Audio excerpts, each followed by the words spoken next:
राधे राधे। कैसे हैं आप सब। आज हम माँ संतोषी माता के व्रत कथा का श्रवण करेंगे। शुक्रवार के दिन माँ संतोषी का व्रत किया जाता है। इस पूजा के दौरान माता की आरती, पूजन तथा अंत में माता की कथा सुनी जाती है। आइए शुक्रवार के दिन की जाने वाली माँ संतोषी की कथा का श्रवण करते हैं। एक बुढ़िया थी, उसके 7 बेटे थे। 6 कमाने वाले थे जबकि एक निकम्मा था। बुढ़िया 6 बेटों की रसोई बनाती, भोजन कराती और उनसे जो कुछ झूठन बचती वे 7वें को दे देती। एक दिन वह पत्नी से बोला, देखो मेरी माँ को मुझ पर कितना प्रेम है। वह बोली, क्यों नहीं, सबका झूठा जो तुमको खिलाती है। वह बोला, ऐसा नहीं हो सकता, मैं जब तक आंखों से ना देख लूं मान नहीं सकता। बहू हंसकर बोली, देख लोगे तब तो मानोगे। कुछ दिन बाद त्योहार आया। घर में 7 प्रकार के भोजन और चूरमे के लड्डू बने। वह जांचने को सिर दुखने का बहाना कर पतला वस्त्र सर पर ओढ़े रसोई घर में सो गया। वह कपड़े में से सब देखता रहा। 6 भाई भोजन करने आए। उसने देखा माँ ने उनके लिए सुंदर आसन बिछा, नाना प्रकार की रसोई परोसी और आग्रह करके उन्हें जमाया। वह देखता रहा। 6 भोजन करके उठे। तब माँ ने उनकी झूठी थालियों में से लड्डुओं के टुकड़े उठाकर एक लड्डू बनाया। जूठन साफ कर बुढ़िया ने उसे पुकारा, बेटा 6 भाई भोजन कर गए, अब तू ही बाकी है, उठ तू कब खाएगा। वह कहने लगा, माँ मुझे भोजन नहीं करना, मैं अब परदेश जा रहा हूँ। माँ ने कहा, कल जाता हो तो आज चला जा। वह बोला, हाँ आज ही जा रहा हूँ। यह कहकर वह घर से निकल गया। 7वें बेटे का परदेश जाना। चलते समय पत्नी की याद आ गई। वह गौशाला में उपले थाप रही थी। वहां जाकर बोला, हम जावे परदेश आवेंगे कुछ काल, तुम रहियो संतोष से धर्म आपनो पाल। वह बोली, जाओ पिया आनंद से हमारो सोच हटाए, राम भरोसे हम रहे ईश्वर तुम्हें सहाय। 2 निशानी आपन देख धरू में धीर, सुधीमती हमारी बिसारियो रखियो मन गंभीर। वह बोला, मेरे पास तो कुछ नहीं, यह अंगूठी है सो ले और अपनी कुछ निशानी मुझे दे। वह बोली, मेरे पास क्या है, यह गोबर भरा हाथ है।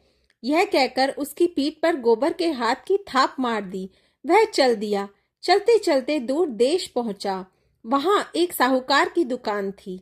वहां जाकर कहने लगा, भाई मुझे नौकरी पर रख लो। साहूकार को जरूरत थी, बोला, रह जा। लड़के ने पूछा, तनख्वाह क्या दोगे। साहूकार ने कहा, काम देखकर दाम मिलेंगे। साहूकार की नौकरी मिली। वह सुबह 7 बजे से 10 बजे तक नौकरी करने लगा। कुछ दिनों में दुकान का सारा लेन देन, हिसाब किताब, ग्राहकों को माल बेचना, सारा काम करने लगा। साहूकार के 7-8 नौकर थे।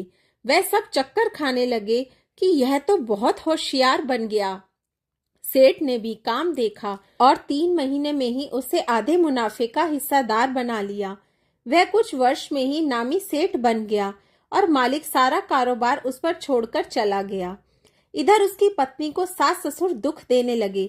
सारी गृहस्थी का काम करा के उसे लकड़ी लेने जंगल में भेजते। इस बीच घर के आटे से जो भूसी निकलती उसकी रोटी बनाकर रख दी जाती और फूटे नारियल की नारेली में पानी। एक दिन वह लकड़ी लेने जा रही थी। रास्ते में बहुत सी स्त्रियां संतोषी माता का व्रत करती दिखाई दी। वह वहां खड़ी होकर कथा सुनने लगी और पूछा, बहनों तुम किस देवता का व्रत करती हो और उसके करने से क्या फल मिलता है। यदि तुम इस व्रत का विधान मुझे समझाकर कहोगे तो मैं तुम्हारा बड़ा एहसान मानूंगी। तब उनमें से एक स्त्री बोली, सुनो, ये संतोषी माता का व्रत है। इसके करने से निर्धनता, दरिद्रता का नाश होता है और जो कुछ मन में कामना हो सब संतोषी माता की कृपा से पूरी हो जाती है। तब उसने उससे व्रत की विधि पूछी। वह भक्तनी स्त्री बोली, 1.25 आने का गुड़ चना लेना, इच्छा हो तो 5.25 आने का लेना या 1.25 रुपए का भी, सहूलियत के अनुसार लेना, बिना परेशानी और श्रद्धा व प्रेम से जितना भी बन पड़े सवाया लेना। प्रत्येक शुक्रवार को निराहार रहकर कथा सुनना, इसके बीच क्रम टूटे नहीं, लगातार नियम पालन करना। सुनने वाला कोई ना मिले तो घी का दीपक जला उसके आगे या जल के पात्र को सामने रखकर कथा कहना। जब कार्य सिद्ध ना हो नियम का पालन करना और कार्य सिद्ध हो जाने पर व्रत का उद्यापन करना। 3 मास में माता फल पूरा करती है। यदि किसी के ग्रह खोटे भी हों तो भी माता वर्ष भर में कार्य सिद्ध करती है। फल सिद्ध होने पर उद्यापन करना चाहिए, बीच में नहीं। उद्यापन में 2.5 सेर आटे का खाजा तथा इसी परिमाण से खीर तथा चने का साग करना। 8 लड़कों को भोजन कराना। जहां तक मिले देवर जेठ भाई बंधु के हों, ना मिले तो रिश्तेदारों और पास पड़ोसियों को बुलाना। उन्हें भोजन करा यथाशक्ति दक्षिणा दे माता का नियम पूरा करना। उस दिन घर में खटाई ना खाना। यह सुन बुढ़िया के लड़के की बहू चल दी। रास्ते में लकड़ी के बोझ को बेच दिया और उन पैसों से गुड़ चना ले माता के व्रत की तैयारी कर आगे चली और सामने मंदिर देखकर पूछने लगी, यह मंदिर किसका है? सब कहने लगे, संतोषी माता का मंदिर है। यह सुनकर माता के मंदिर में जाकर चरणों में लौटने लगी। दीन हो विनती करने लगी, माँ मैं निपट अज्ञानी हूँ, व्रत के कुछ भी नियम नहीं जानती, मैं दुखी हूँ। हे माता जगत जननी, मेरा दुख दूर कर, मैं तेरी शरण में हूँ। माता को दया आई। एक शुक्रवार बीता कि दूसरे को उसके पति का पत्र आया और तीसरे शुक्रवार को उसका भेजा हुआ पैसा आ पहुंचा। यह देख जेठ जेठानी मुंह सिकोड़ने लगे। लड़के ताने देने लगे। काकी के पास पत्र आने लगे, रुपया आने लगा, अब तो काकी की खातिर बढ़ेगी। बेचारी सरलता से कहती, भैया कागज आवे रुपया आवे, हम सब के लिए अच्छा है।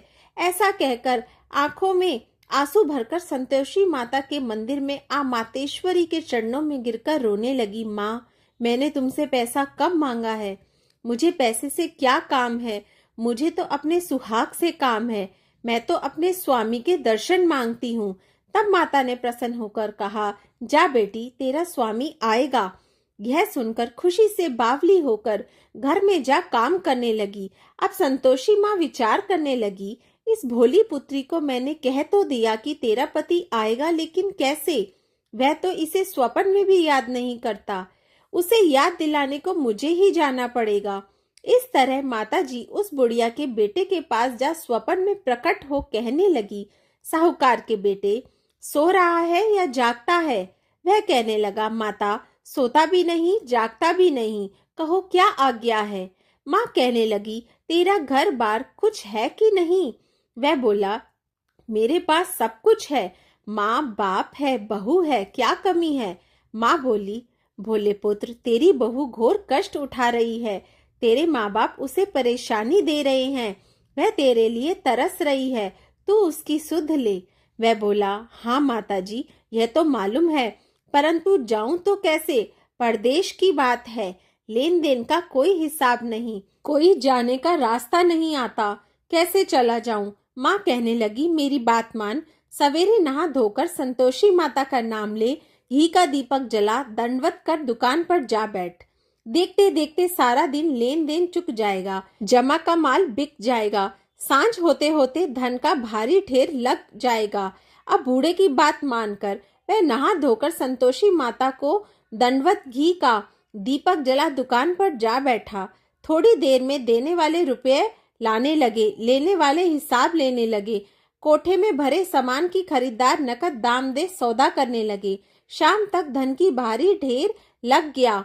मन में माता का नाम ले चमत्कार देख प्रसन्न हो घर ले जाने के वास्ते गहना कपड़ा सामान खरीदने लगा। यहाँ काम से निपट तुरंत घर को रवाना हुआ। उधर उसकी पत्नी जंगल में लकड़ी लेने जाती है। लौटते वक्त माताजी के मंदिर में विश्राम करती है।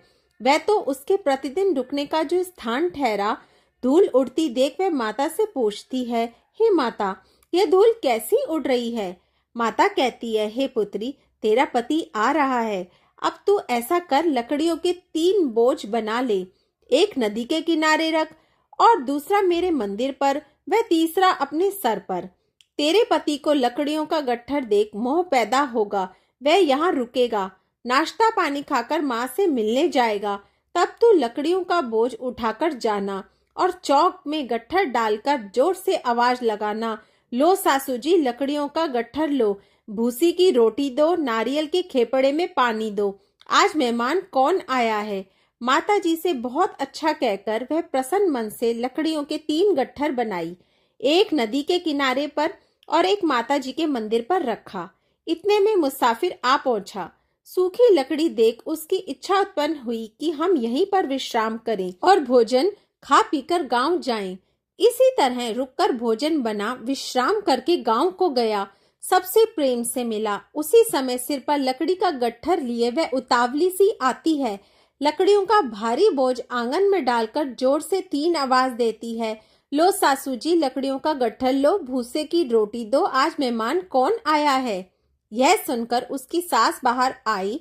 अपने दिए हुए कष्टों को भुलाने हेतु कहती, बहू ऐसा क्यों कहती हो, तेरा मालिक ही तो आया है, आ बैठ, मीठा भात खा, भोजन कर, कपड़े गहने पहन।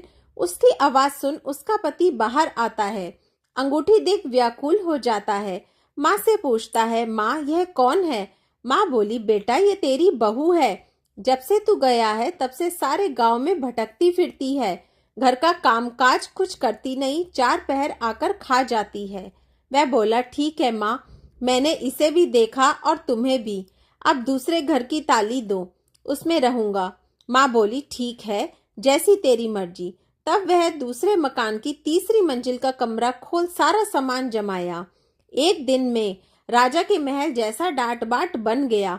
अब क्या था, बहू सुख भोगने लगी। इतने में शुक्रवार आया। उसने पति से कहा, मुझे संतोषी माता के व्रत का उद्यापन करना है। पति बोला, खुशी से कर लो। वह उद्यापन की तैयारी करने लगी। जिठानी के लड़कों को भोजन के लिए कहने लगी। उन्होंने मंजूर किया, परंतु पीछे से जिठानी ने अपने बच्चे को सिखाया, देखो भोजन के समय खटाई मांगना, जिससे उसका उद्यापन पूरा ना हो। लड़के जीमने आए, खीर खाना पेट भर खाया, परंतु बाद में खाते ही कहने लगे, हमें खटाई दो, खीर खाना हमको नहीं बाता, देखकर अरुचि होती है। वह कहने लगे, भाई खटाई किसी को नहीं दी जाएगी, यह तो संतोषी माता का प्रसाद है। लड़के उठ खड़े हुए, बोले, पैसे लाओ। भोली बहू कुछ जानती नहीं थी, उन्हें पैसे दे दिए। लड़के उसी समय हट करके इमली खटाई ले खाने लगे। यह देखकर बहू पर माता जी ने कोप किया। राजा के दूत उसके पति को पकड़ ले गए। जेठ जिठानी मन माने वचन कहने लगे, लूट लूट कर धन इकट्ठा कर लाया है, अब सब मालूम पड़ जाएगा जब जेल की मार खाएगा। बहू से ये सहन नहीं हुआ। रोती हुई माता जी के मंदिर गई। कहने लगी, हे माता, तुमने क्या किया। हंसाकर अब भक्तों को रुलाने लगी। माता बोली, बेटी तूने उद्यापन करके मेरा व्रत भंग किया है। वह कहने लगी, माता मैंने कुछ अपराध किया है, मैंने तो भूल से लड़कों को पैसे दिए थे, मुझे क्षमा करो, मैं फिर तुम्हारा उद्यापन करूंगी। माँ बोली, अब भूल मत करना। वह कहती है, अब भूल नहीं होगी, अब बतलाओ वे कैसे आवेंगे। माँ बोली, जा पुत्री, तेरा पति तुझे रास्ते में आता मिलेगा। वह निकली, राह में पति आता मिला। वह पूछी, कहाँ गए थे। वह कहने लगे, इतना धन जो कमाया है उसका टैक्स राजा ने मांगा था, वह भरने गया था। वह प्रसन्न हो बोली, भला हुआ, अब घर को चलो। कुछ दिन बाद फिर शुक्रवार आया। वह बोली, मुझे फिर माता का उद्यापन करना है। पति ने कहा, करो। बहू फिर जेठ के लड़कों को भोजन को कहने गई। जेठानी ने 1-2 बातें सुनाई और सब लड़कों को सिखाने लगी, तुम सब लोग पहले ही खटाई मांगना।